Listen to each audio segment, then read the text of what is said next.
And so I'd like us to go to, if you have a Bible, let's go to 1 Corinthians. 1 Corinthians chapter 16. And I'd like to talk briefly about the practical side of giving. 1 Corinthians 16, verses 1 and 2. It says, "Now concerning the collection for the saints, as I have given order to the churches of Galatia, even so do ye." So it is an order. This is a command. And again, it is an act of worship. It's something that we all participate on. The King James doesn't say it, but it is in the Greek text. The idea is every Sunday, every Lord's Day, every first day of the week, we give. And so that's an order that, again, not only that Paul gave the Corinthians, notice he says, an order that he gave to the churches of Galatia. You know, Galatia is basically a big region in what is modern-day Turkey. So this is something that he told all churches to do. Verse 2, he says, "Upon the first day of the week, let every one of you lay by him in store, as God hath prospered him." And that's part of the key in understanding that verse, is God has prospered him, that there be no gatherings when I come. It says, as you've been prospered. So obviously, if you haven't made any money, you can't give anything. But again, it says, give as you have been prospered. And so we give the first day of the week as we have been prospered, as we have benefited in our lives and our work from God. And again, I'd like to just talk about the practical side of giving. You know, a congregation may start small and meet in someone's house. That's usually how churches begin, or how they start. And that's a great thing, that we read about churches meeting in people's homes in the New Testament. For example, in the opening statements of Paul's letter to Philemon, that letter is written, Philemon verse 2, "to the church in thy house." And so there was a church which met in Philemon's house. And by the way, the word church just means congregation, means assembly. It's not the building. You know, there wasn't a building that met in Philemon's house. You know, that'd be weird. You know, it's the congregation. It's the church. So the church met in his house. We see several statements about churches meeting in people's homes. However, as a church grows in number, for most people's houses, it's not going to be practical for the church, for the congregation to keep meeting in their home. In Acts 20, verse 8, we read about the disciples coming together on the first day of the week to break bread, where Paul preached to midnight. In that passage in verse 8, it says, there were many lights in the upper chamber where they were gathered together. Now that could be reference to someone's home. I don't know, but it just says they met in the upper chamber.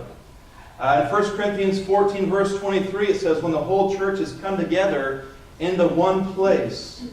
Also in Acts 16, verse 30, it says, on the Sabbath we went out of the city by a riverside, where prayer was wont to be made, and we sat down and spake unto the women which resorted thither.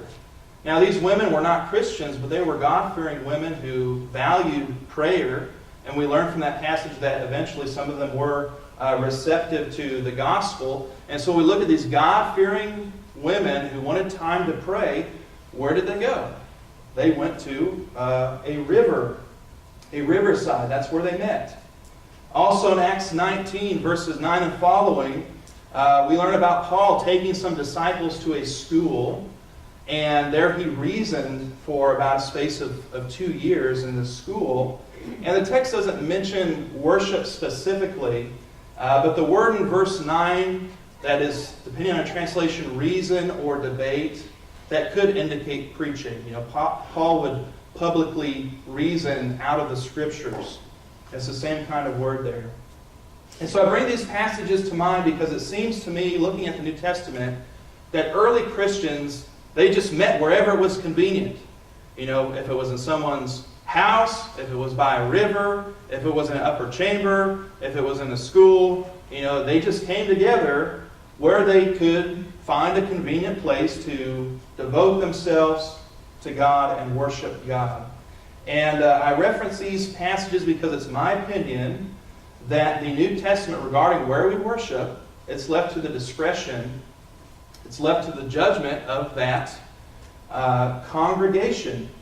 And I believe the New Testament, it places little emphasis on where we actually worship. The emphasis is on the act of assembling itself. That's what's important, that we actually come together in one place and worship God on the first day of the week.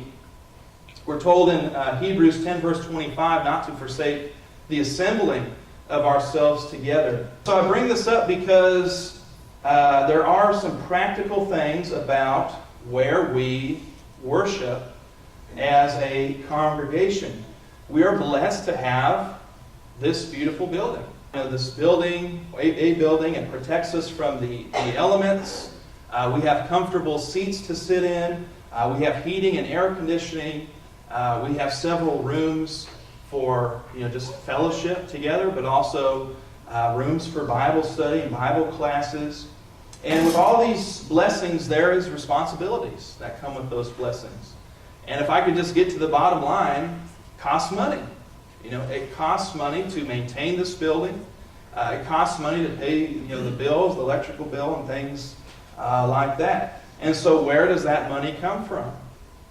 Now, some churches, they'll have bake sales and cake walks and do things like that to raise money for different causes, whether it's for the building or something. But in Scripture, we don't find the church doing that. Again, when we look at the New Testament, the only supply of money, the only supply of funds is through the offering.